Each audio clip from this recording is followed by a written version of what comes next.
Hello there and good morning to you. Paul Tranny here, going to dive into today's daily creative challenge.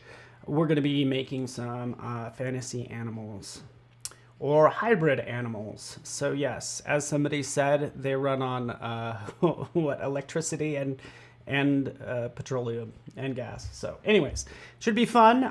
It's all about compositing, taking two photos, merging them together and selling it as being real. So I'm excited for this. And again, it's just our journey through Photoshop, as you can see right here. In fact, if I share my screen, we're gonna be down in this area. These crazy hybrid animals, gonna be messing with lots of layers and stuff like that. So if you're elsewhere, by the way, I see you there, Wahid and Ambreen and Marcus and everyone. Good to see ya. Feel free to say hello. Chad, what's up? Jill? All right. Good. Glad you're having a good time. So yeah, this is our journey through Photoshop. Just go to, of course, behance.net/challenge. Go to the challenge tab, basically, and this is what we're working on right down here. Compositing techniques, right? Download that file. Boom. We're there. We're in Photoshop with our file. So let's get this party started. Feel free to say hello. Gotta make sure everything is good. Everything seems fantastic. And there are no issues. So always double checking things. All right. And after this, by the way, perfect. After this is a Photoshop Masterclass where we're going to extend what we've learned here in this daily creative challenge, just so you know. All right. That being said, here's your file, and your file actually has a number of images in here. I gave you lots of images to play with, right? So if you start back here, we do have this lovely background that we can work with. You're Enya, you're awesome. You are welcome. Thank you so much. Really appreciate you guys. You know, I think this stuff is fun. And again, it's like, do what inspires you. We have this jackrabbit that we can use. We have a horse in here as well, right? A lion. And it's like, okay, which two animals should I combine? You know, this awesome eagle, actually from a couple different angles. So I could actually combine maybe an eagle with a jackrabbit. The easiest thing you can do, by the way, I love eagles too. Eagles are cool. Lions are cool, so you can't go wrong with those two. I think this jackrabbit just makes me nervous. Aren't rabbits they're just skittish. They're just like, they just make you nervous. This one really makes me nervous. I don't know about it. But select any layer that you want, and if you want to remove the background, go to the properties panel right over here. This is the magic remove background, right? Boom, just like that. We can remove the background. So I could do that actually with a couple of these. Maybe I want to remove the background for the horse. Bam, done. What about the lion? Bam, done. Eagle, remove background. I'm going to do a Command T and shrink this down because just to point out that when you remove background from the eagle, by the way, make sure you can see the whole image, right? So I had to scale that down a little bit and then do remove background. There it is. Okay, so feel free, try that out. I could try a couple of different graphics, just so you know, a couple different animals. I probably will go with the lion, but I can also easily combine, say the eagle wings with the jackrabbit as well, right? So it's yeah, so I could do that as well. By removing from here, right? There we go. There's our rabbit eagle, something like that. Again, that's just the beginning. That's something you can try, right? Yeah, the accuracy of removing the background is pretty amazing, because did you notice that for some of these, like, the backgrounds were kind of complex. Like, even for this lion, it was kind of complex, and it didn't do like a perfect job, right? Like right down here, we could see we have this issue. I don't know what's going on there. You could always right click on that layer and you can say disable layer mask, because I just want to be able to see what that is. Oh, okay, so that's not even its leg. I thought that was part of its leg. So click on it, enable it. A lot of times when it comes to, you know, combining images, especially animals and people, we got to deal with hair, right? So that's when we want to go into select and mask. So with that, this layer mask selected, we'll go right up here. We'll go to select and mask. Okay. Check out more hybrids on Worth 1000. Oh, I bet you that's ridiculous. I don't think I've been there in years. I don't know. I don't know if I've ever been there. I guess maybe in passing. Okay, so we need to select the hair. We have a couple issues, especially with this mane. We'll go over here to our refine edge brush. And typically you want to start out by clicking outside and then kind of dragging in. So you're sampling, you're saying, hey, Photoshop, this is the background, boop, and then go ahead and remove the background from the edges is what I'm doing, right? So I'll just kind of quickly do that. You might get a little bit of a halo effect, by the way. Could easily also fix that. Let's go right down here really fast. Right, we could do that a number of ways. We could always switch to our brush, right, up here, and we can change the size and change the hardness as well. So we could hold down the shift key and adjust the hardness, because I just want a soft brush, and I can make sure you hold down the option key and then kind of remove from some areas if you want to. And lastly, right over here, shift edge. If you get a halo around the whole graphic, just go ahead and shift that edge in a little bit, right? Like so, okay? That's what I'm gonna do. That looks pretty good. Click OK, boom, there's our lion. Majestic, cool. Yes, and by the way, thank you everybody who's contributing to Discord or posting your work to Discord, because that's been really fun to see. And I apologize that I haven't been on Discord as much as I have been, but yeah, but just thank you so much for participating. I was checking them out earlier. I wish you could add inline comments. Darn it. So right in here, this is a case, another case where we have this blue, by the way. This is going to be a little bit more tricky, but again, dragging in with refine edge, boom, boom, boom, like that. Trying to be accurate. We have a different issue with this one. Let me grab some of this blue. How's everybody's day going, huh? Are you having a good day? Sam, what's up? The rabbit looks like taxidermy gone wrong. The rabbit looks like he needs a meal, is what it looks like. And I feel for that jackrabbit. He's skittish. He just wants to find some food, you know? I get it. Okay, so we got a lot of this. This looks pretty good. We see this blue halo, so we could still shift edge in a little bit. But also right down here, since that background is blue, we want to decontaminate colors. So if you ever shot something on a green screen or just have a different color back there, click right there and it will decontaminate. You'll see it a little bit, but since we've already choked that edge, you don't see it as much. But decontaminate colors is what you're going to want to use. Click OK. There it is. Right, here's my eagle, like so. Cheers, everybody. Yoshi, you just making some coffee? I got some coffee here. I was extra fancy and I rode my bike up to the local place and got a coffee. All right, so check this out. We have this blue still right over here. Can you see that?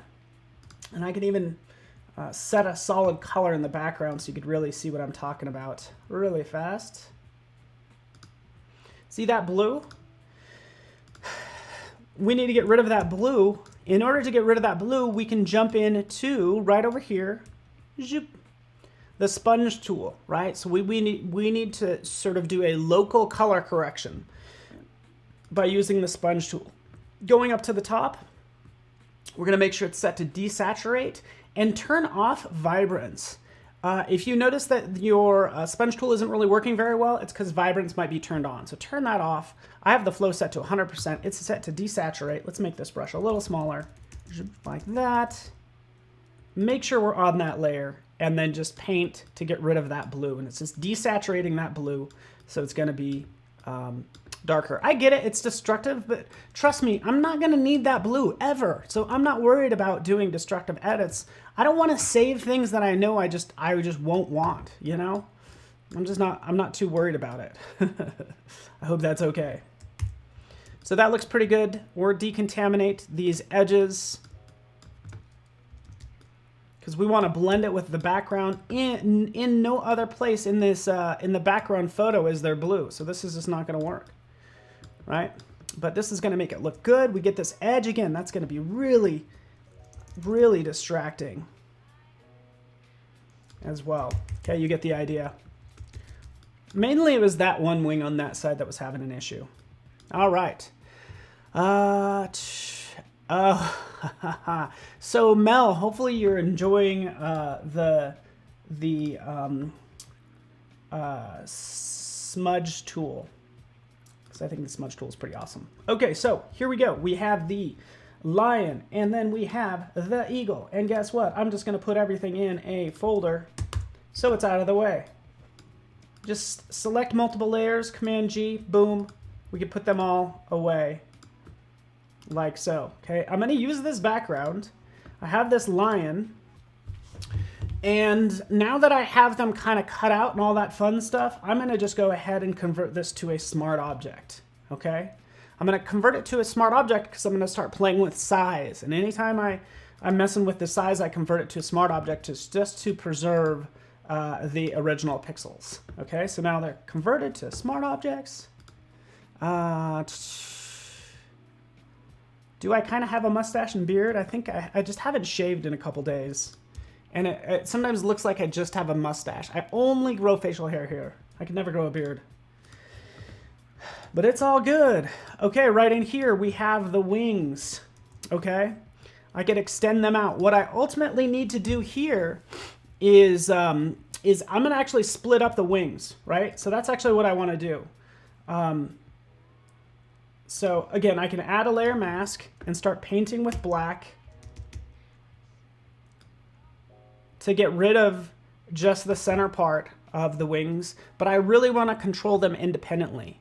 So that's why I'm going to have one wing on one layer. It's just going to give me more control, and another wing on another layer. So this is wing right, Command J, wing left. Let's just fill all of this with white again. And then for this wing left, we're going to paint with black. There we go. Let's get rid of that one. In fact, this one is going to be fine because for this left wing, it's just going to be underneath or behind the lion like that. That one's going to be pretty easy, right? Doing that like that, that actually looks pretty good. It's this wing right that I'm a little bit more concerned about, right? Because I want to make it look like it's actually coming out of the sides of the lion, right?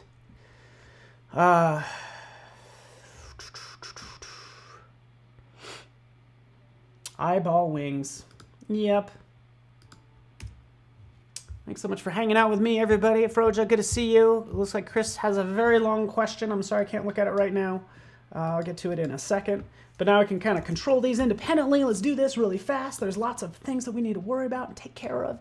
Right over here, taking this wing, I could always go up to Edit, Transform, and go into Warp. And I can start to warp this a little bit. What just happened? Transform, Distort. Maybe I'll just distort this, because actually I need a more dramatic angle. And actually I need both of them to be a little larger.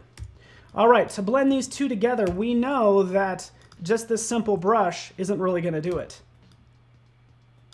I need to really have a brush that simulates hair, right? To blend it in is actually what I would do. So going right up here, you might have access to a couple of these, but there's so many more brushes you can get. So right out here, get more brushes, boom. That'll take you out to Adobe's site. You'll see Kyle T. Webster out here, dry media, a number of brushes out here that you can go ahead and use.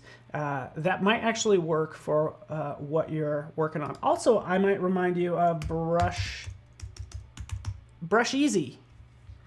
Brusheezy.com has a ton of free brushes as well. Quality may vary, but I actually found a fur brush out here somewhere. And I'm sorry, oh yeah, I think it's actually this one. Yeah, I just got this fur brush sampler, right? So just get a brush that works for you. Go to that layer, right in here, right down here at the bottom. I have this fur brush right here. selecting it just to give you an idea of what it looks like and to test it out. We'll just do that on a new layer. Here's my fur. And what's happening here is it's going to bounce between those two colors. The foreground and the background color is what it's doing.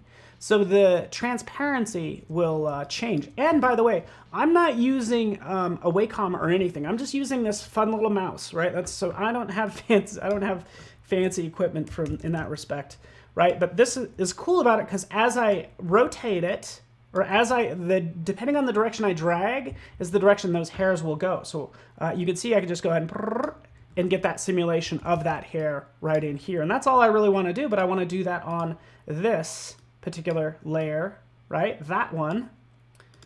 And again, we'll just do a little bit of blend. Oh, sorry, make sure you're there. We'll just do a little bit of blending like so, right? We'll make this foreground color white. And now, actually black, sorry about that, black, and background black since it bounces between those two. And this will just make it 100% transparent. So that's all I'm working on, just so you know. Bring this back like so. There we go. Just trying to get this to look right, roughly. Cool. All right. Cool. We got it. We're learning brushes. We're having a good time. I only have about 5 minutes. Man, I got a little bit more. Need more like 10, so this is good because we need to get into color correction as well.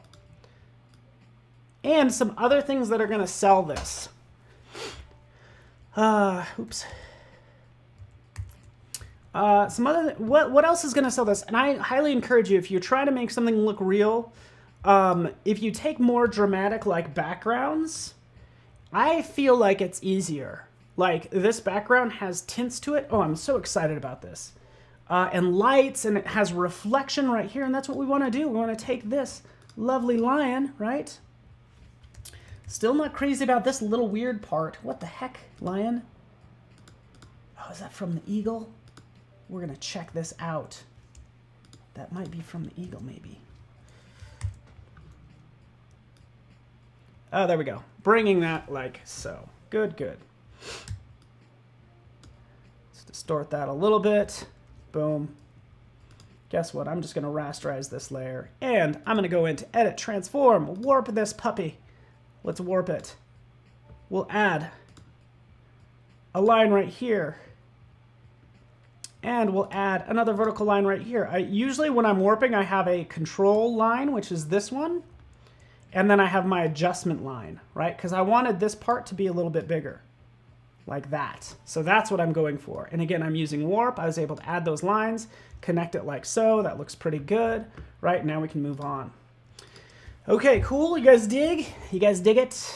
All right, so this looks pretty good. I'm going to do a Command J to jump all those layers. I'm actually going to convert them to this lion to a smart object.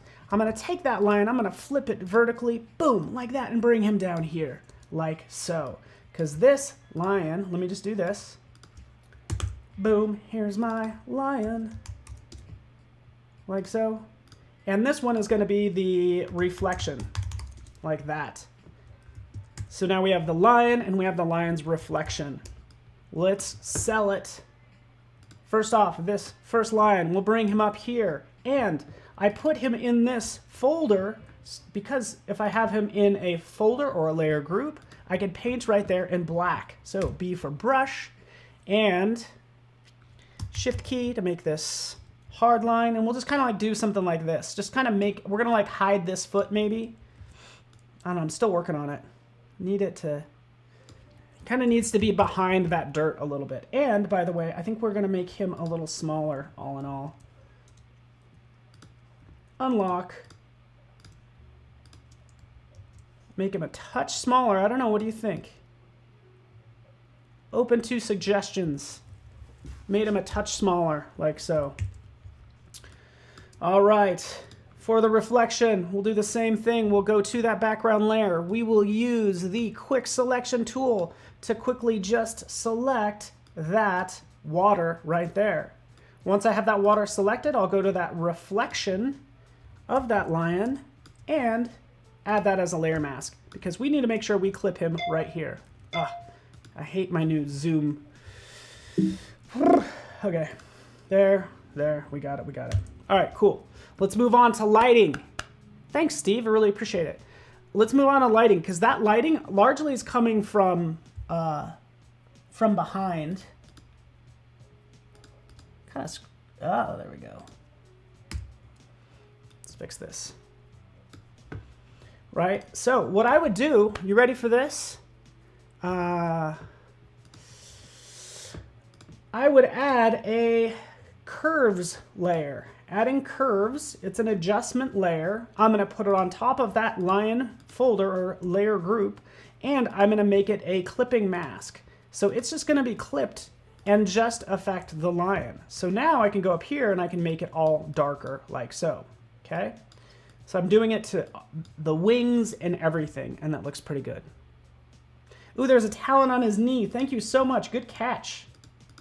Good catch. Thank you for that. Ooh, yowza. All right, I got that squared away. This is my curves layer, just made him darker like so. What I can also do with that layer is I can hit, oh, I could do so many things.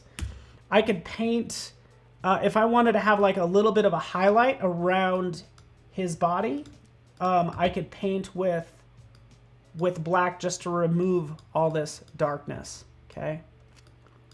That looks pretty good too.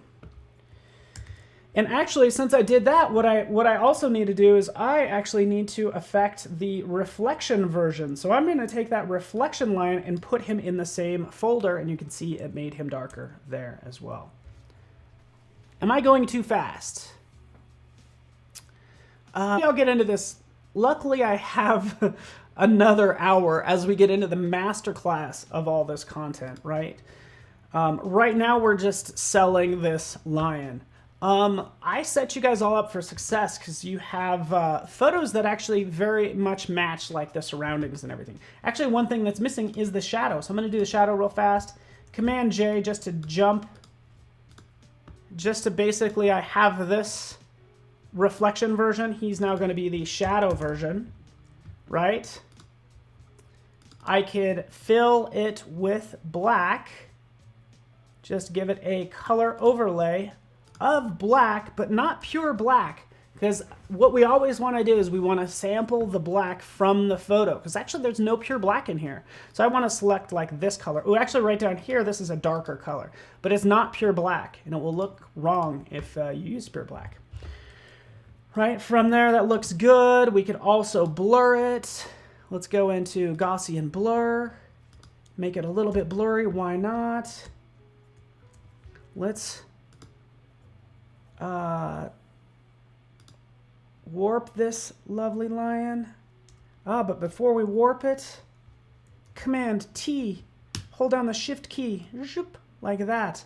All I really want is this shadow, by the way.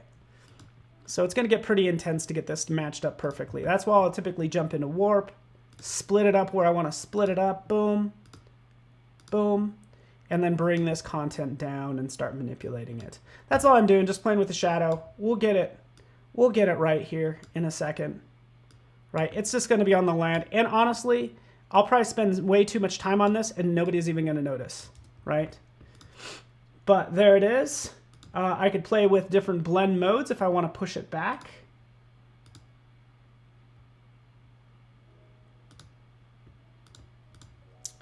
But ultimately, I want to put it in here. Right down.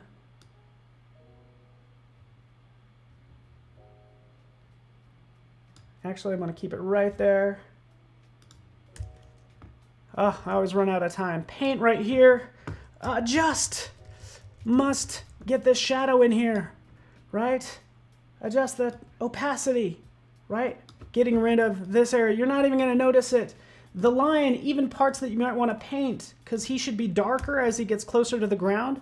Let's paint, you know, let's just paint with black. I know I told you not to, but I'm actually painting with a very dark gray. But here we go. We're just kind of hiding the feet there. Cool. I think that looks pretty good. With that being said, I'm going to export this as a JPEG to my desktop called Hybrid. Hopefully this file isn't too large. Oh, it's only 2000. We're perfect From there, I'll go ahead and upload to Discord. Hybrid animals. Who's messing with me here? What are you doing? What are you doing, Prolet? That's ridiculous. Why you gotta pick on me like that? Hybrid animal, my new pet. There we go. Just uploading that version, and yeah. Oh, you're so nice, Cornell, by the way. Like, this stuff is so much fun, and I have you for a whole other hour if you guys stick around, because what I'm going to get into next is something like this, right? So really getting into, adding a lot of lighting and stuff like this. So this is part of the masterclass, which is coming up next. But I'm going to let you guys go right now. So this recording will be maintained for later viewing. So stay right here. I'll be back in like 2 seconds. We've got the schedule below. It's going to be myself. Jason is going to do audio, video. Everybody's going to be hanging out today. So thanks so much, everybody. I will be right back in a couple minutes. Thanks.